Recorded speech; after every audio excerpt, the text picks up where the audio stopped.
Halo, apa kabar pemirsa? Kita bertemu lagi dalam program Dialog Spesial Eva Arena TV. Bersama saya, Emi Faradisa. Pemirsa, pada kesempatan kali ini, kita akan membahas terkait pendapat publik berdasarkan hasil survei bagaimana penanganan COVID-19 atau virus corona dan kesadaran masyarakat di Kota Pematang Siantar. Dan tentunya telah terhubung bersama saya dua narasumber yang luar biasa. Ada Bapak Fernando Sihotang selaku pendiri Kaukus Muda Kota Pematang Siantar. Kemudian ada Bapak Tumpak Huta Barat selaku pendiri Kaukus Muda Kota Pematang Siantar. Halo, selamat sore Bapak. Selamat sore Mbak. Bagaimana sehat? Halo, selamat sore. Sehat selalu tengah-tengah COVID ini. Oke, untuk Bapak Fernando, terkait survei yang dilakukan tentang penilaian publik terhadap upaya penanganan dan juga pencegahan COVID-19 di Kota Pematang Siantar, bisa dijelaskan Pak bagaimana metodologi yang digunakan pada survei kali ini Pak? Ya, sebelum masuk kepada metodologi, sebenarnya kami mau menyampaikan pertama tujuan dari survei ini atau hal-hal yang membuat kami terinspirasi membuat survei ini adalah untuk membuat sebuah penilaian publik, bukan hanya kepada pemerintah Kota Pematang Siantar, tapi juga kita mau menilai dan uji mengenai tingkat pengabaian warga Pematang Siantar terhadap pandemi COVID-19 seperti itu. Nah, jadi metodologinya yang kami gunakan adalah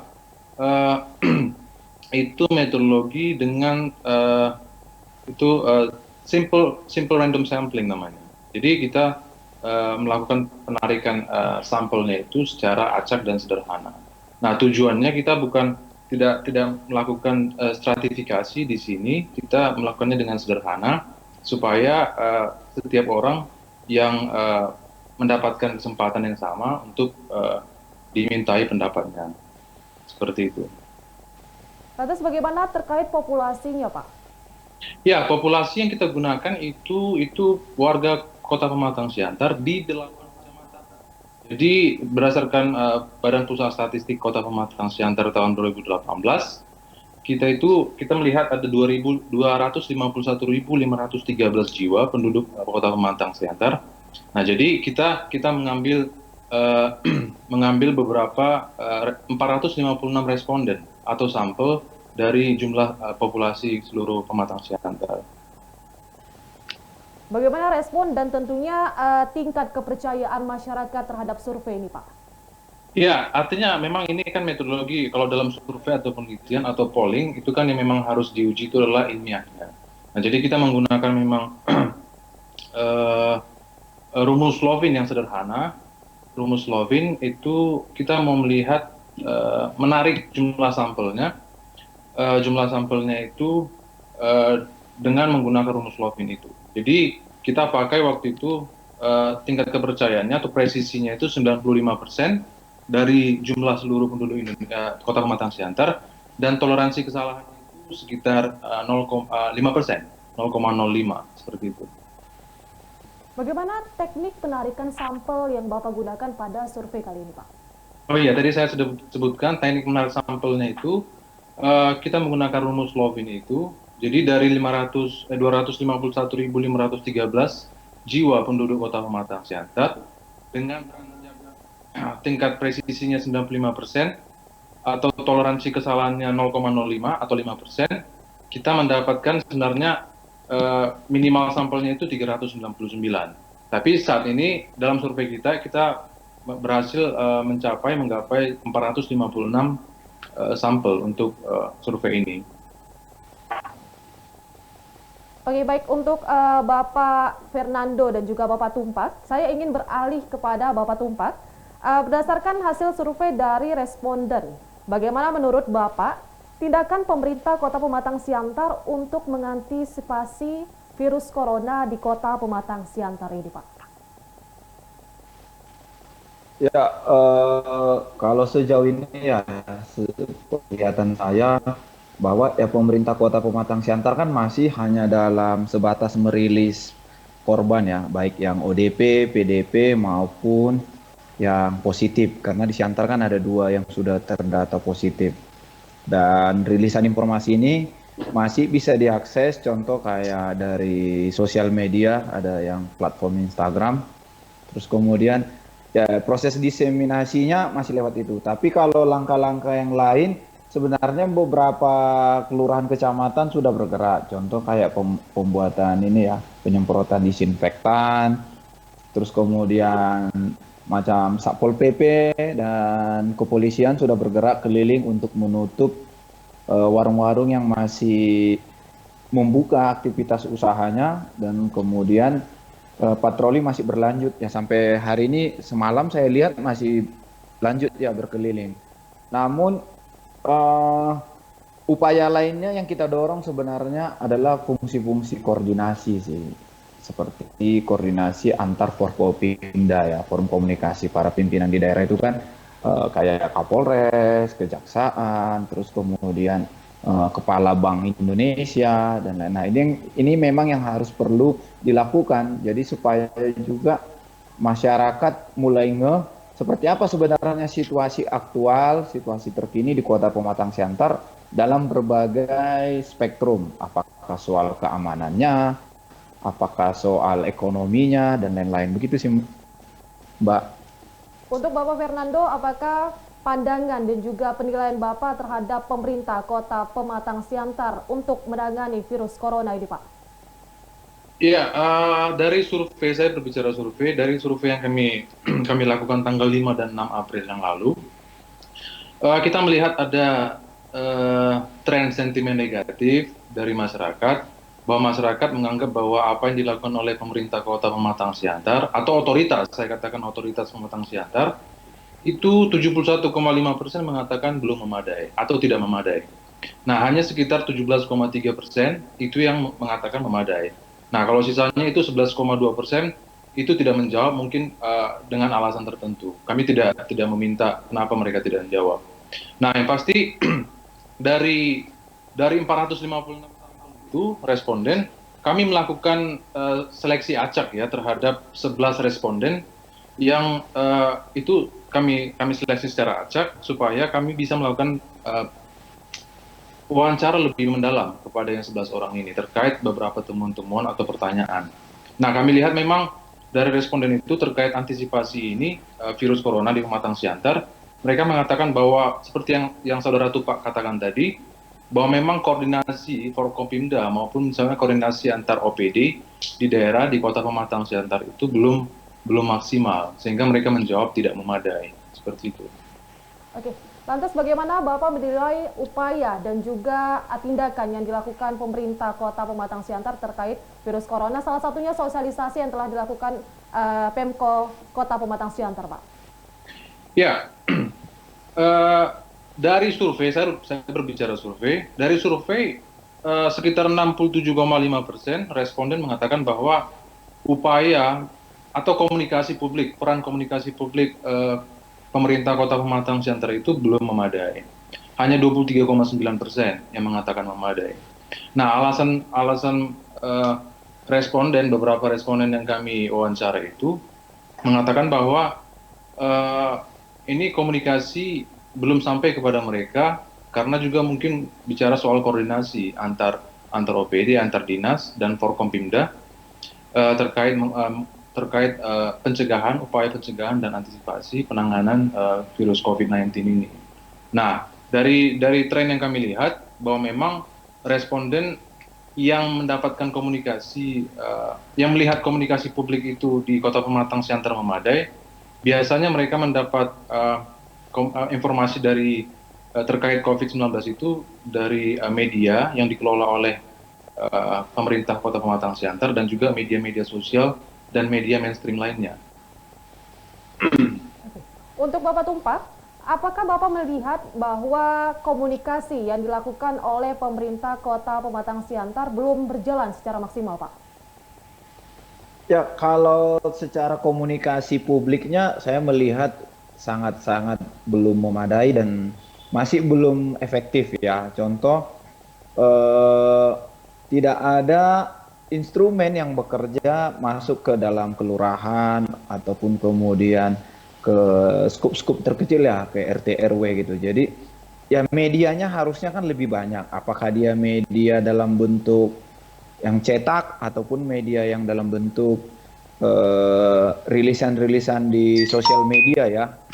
Ya salah satu contohnya ya ini kan era digital ya. Alangkah enaknya kan kalau semacam pemerintah Kota Pematang Siantar memanfaatkan elemen sosial media lewat selebgram, influencer ataupun kemudian orang-orang buzzer ya, istilah buzzer sekarang untuk mengencourage informasi ini gitu. Jadi sebenarnya kan setelah saya telusurin ke beberapa responden dari survei ini, kita ini ternyata masih miskin di literasi tentang coronanya gitu.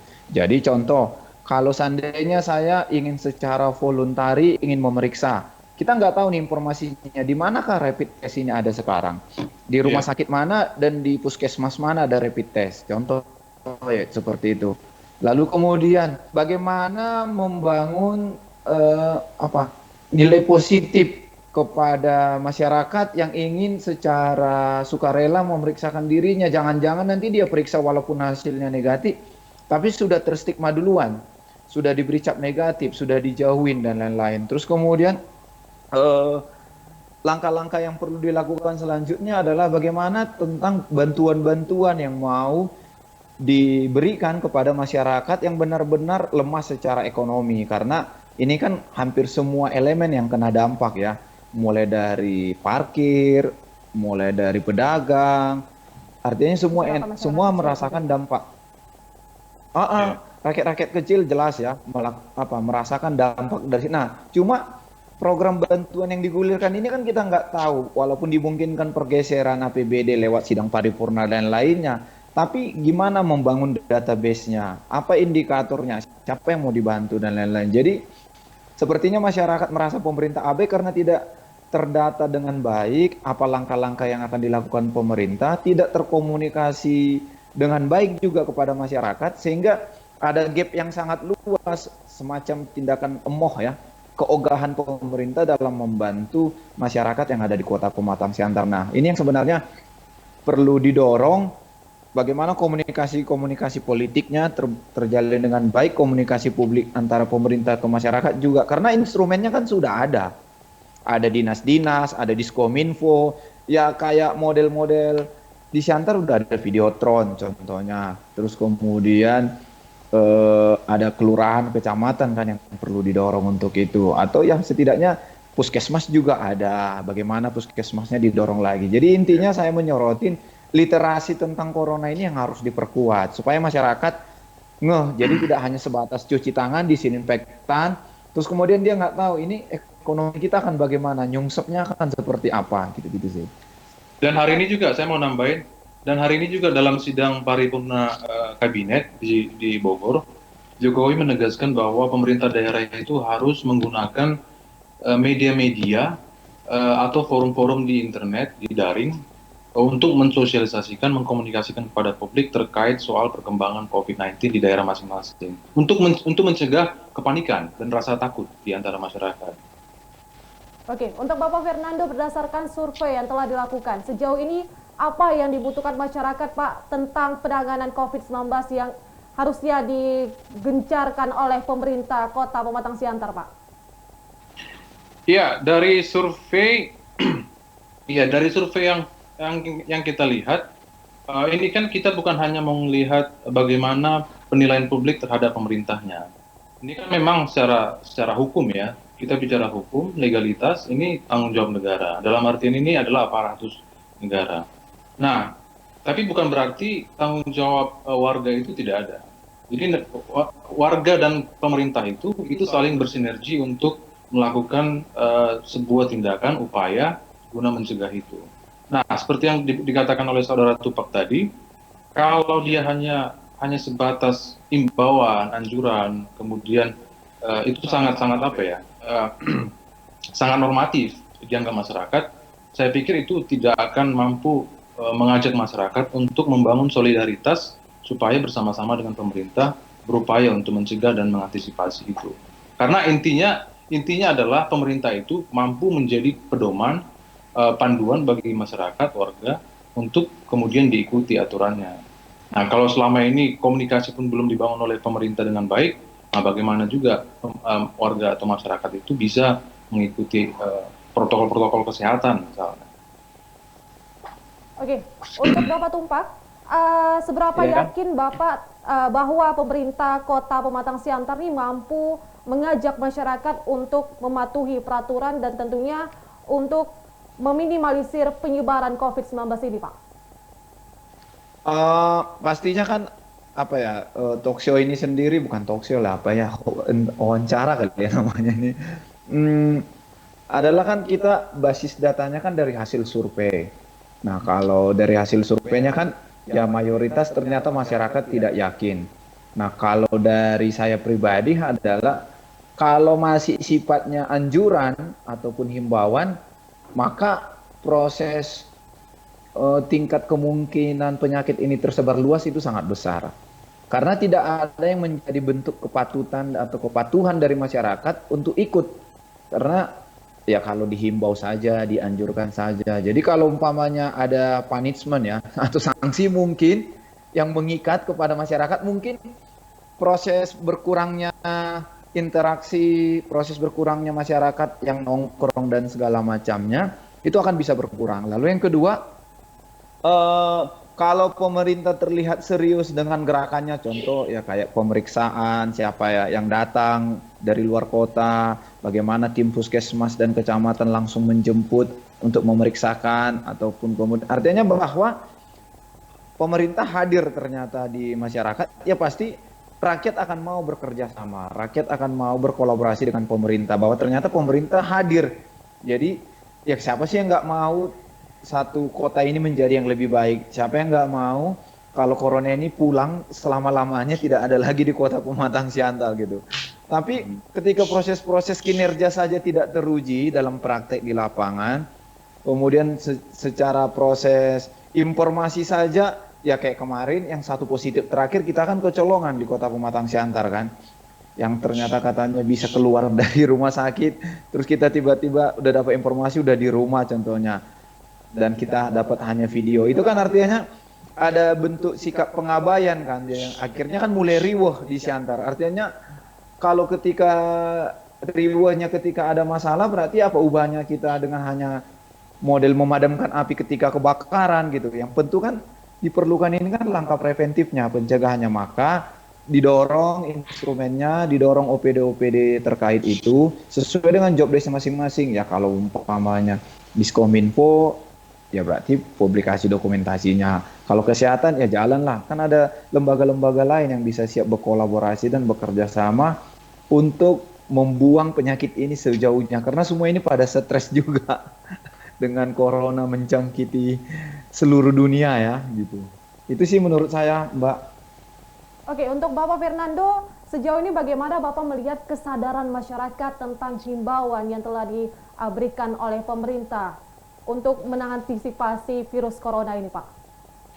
Iya, sebenarnya kita melihat ada ketidakparalelan dari data yang kita dapat, bahwa yang kita lihat 92,1% itu warga responden ya, kita bilang responden, itu sudah mengetahui bahwa ada warga yang sudah terpapar virus COVID-19.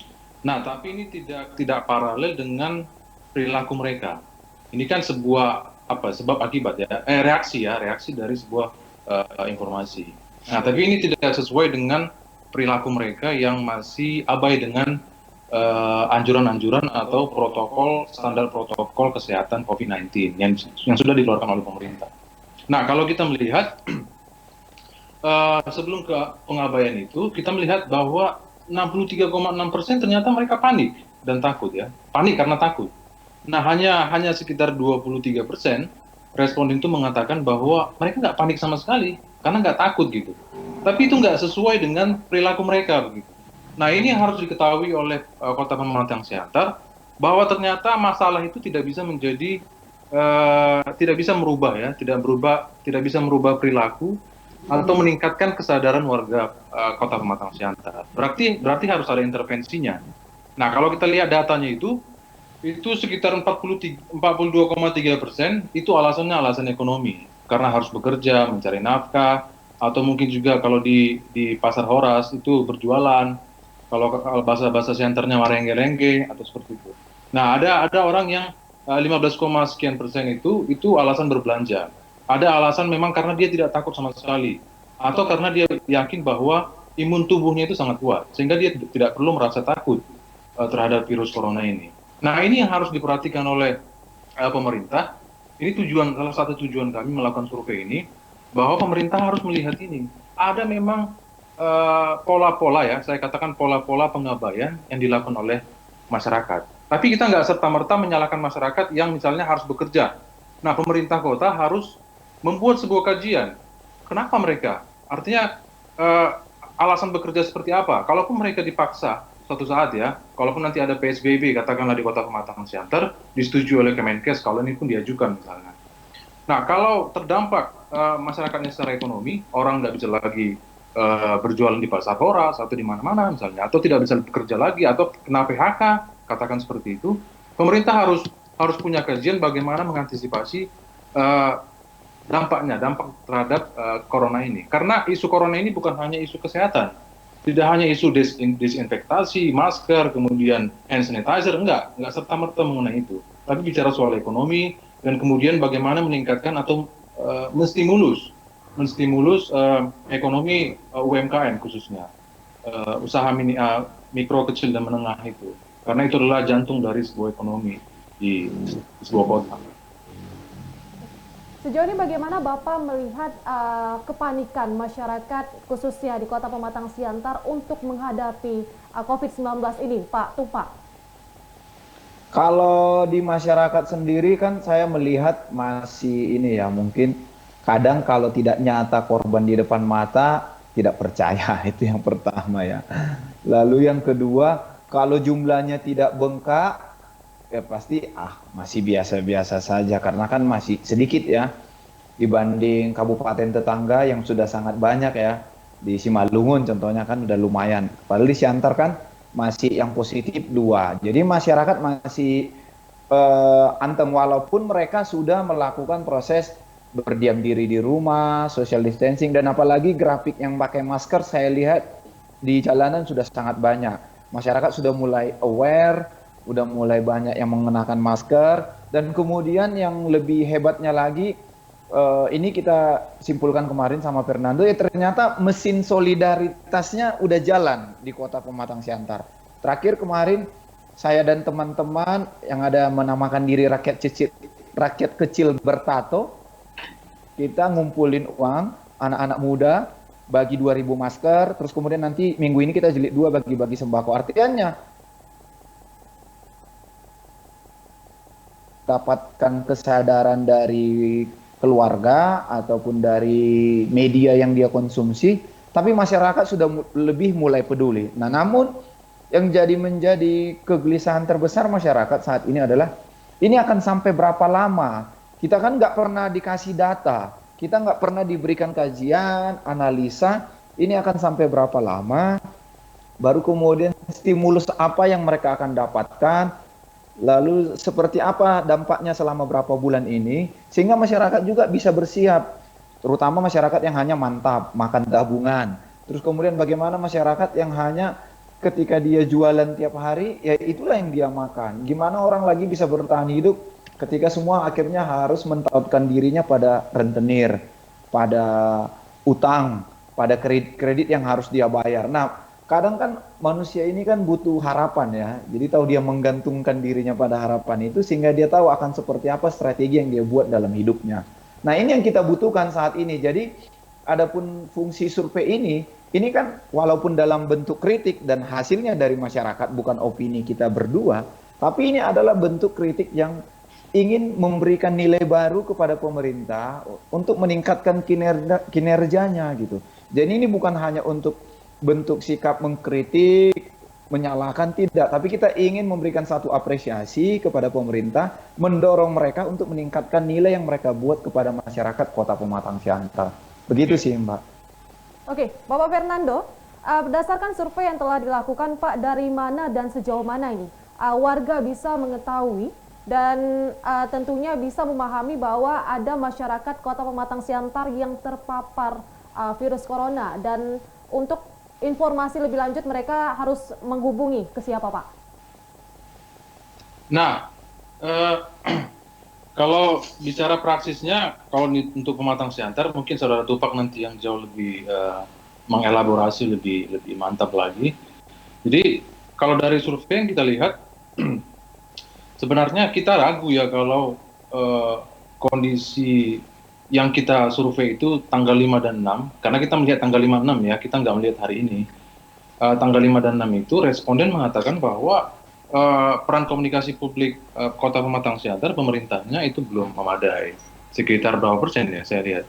Eh, sekitar, bentar ya, sekitar 67,5% warganya belum yakin bahwa memang peran komunikasi publik di Kota Pematang Siantar itu berhasil dimainkan oleh pemerintah. Karena memang seperti yang katakan Tumpak tadi, bahwa memang harapannya itu di pemerintah. Kalaupun ini bisa dilakukan oleh siapapun, tapi harapannya itu kuncinya itu adalah pemerintah. Bagaimana pemerintah itu bisa menjadi sebuah badan, sebuah tubuh ya, katakan tubuh yang bisa sebuah badan yang bisa diyakini oleh masyarakat bahwa Anda lah yang menjadi panutan kami, seperti itu. Jadi kalau misalnya tidak ada panutan, terus siapa lagi yang harus dipercayai kalau tidak pemerintah, seperti itu. Bisa jadi nanti itu Kota Pematang Siantar itu bisa dikatakan sebagai sebuah administrasi yang gagal kalau misalnya kepercayaan warga terhadap pemerintah juga itu terus meningkat tanpa ada perubahan yang baik seperti itu. Oke, untuk Bapak Tumpak, apakah ada tambahan, Pak? Ya, sebenarnya apa ya, kalau kita kan Kaukus Muda Siantar ini adalah semacam kita sebut laboratorium lah ya, laboratorium politik, laboratorium sosialnya, walaupun kita sebagai inisiator dan founder berdua, tapi ini kan sebenarnya milik publik. Makanya kita sebenarnya melakukan langkah-langkah ini kan sudah cukup sering di Kota Pematang Siantar lewat diskusi-diskusi, talk show, dan lain-lain.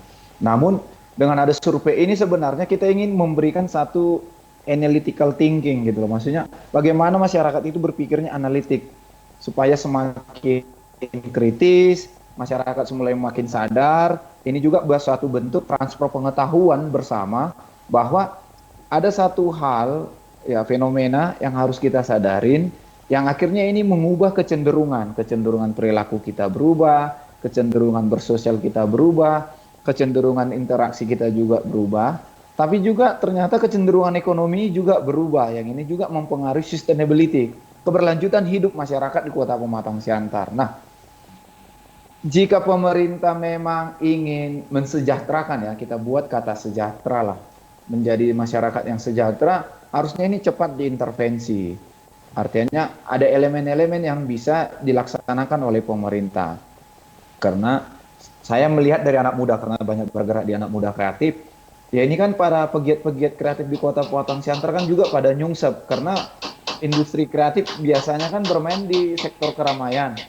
Tiba-tiba nggak bisa bermain di keramaian lagi, hilang dong pendapatannya. Ini gimana nih solusinya? Kan ada dinas pariwisata, ada dinas pendidikan kebudayaan yang bisa mengintervensi hal beginian. Jadi kalau pemerintah melakukan kajian, pemetaan terhadap situasi-situasi ini, pasti akhirnya bisa memikirkan solusi-solusi baru. Walaupun pemerintah mungkin membentengi dirinya dengan solusi dengan membentengi diri dengan kendala teknis. Ini kan harus diparipurnakan dulu, harus dimasukkan di PAPBD, di rencana perubahan. Oke, fine. Tapi kan ada sesuatu yang bisa dibuat gitu. Tidak harus semua dengan dana.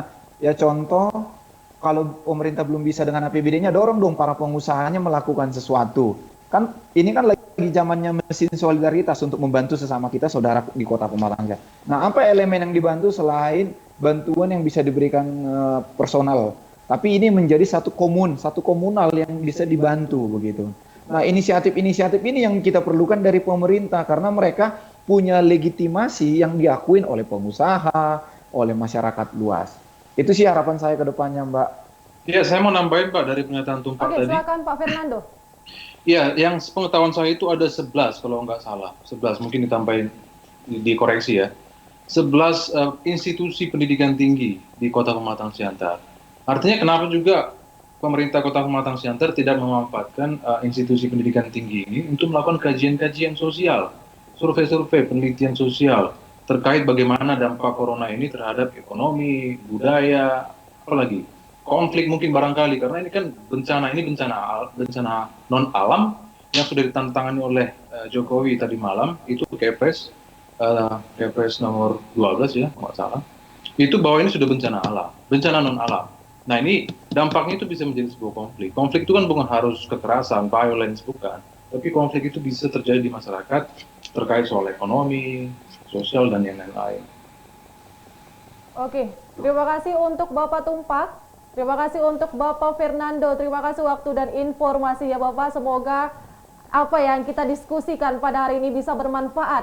Dan kita harapkan untuk pemerintah Kota Pematang Siantar bisa lebih gencar dalam penanganan virus corona di Kota Pematang Siantar ya Pak ya. Ya, harapannya begitu Mbak. Makasih banyak buat Evarina TV. Harapannya semua elemen harus dilibatkan, termasuk kajian-kajian, lembaga-lembaga penelitian, kelompok-kelompok yang kreatif di Pematang Siantar, bahkan masyarakat-masyarakat dari petani dan yang lain harus dilibatkan. Oke, terima kasih untuk Bapak Tumpak dan Bapak Fernando. Selamat kembali beraktivitas Bapak. Terima kasih. Ya, terima kasih Mbak. Baik pemirsa, demikian dialog spesial Evarina TV. Saya Emi Faradisa beserta kru yang bertugas pamit undur diri. Terima kasih dan sampai jumpa.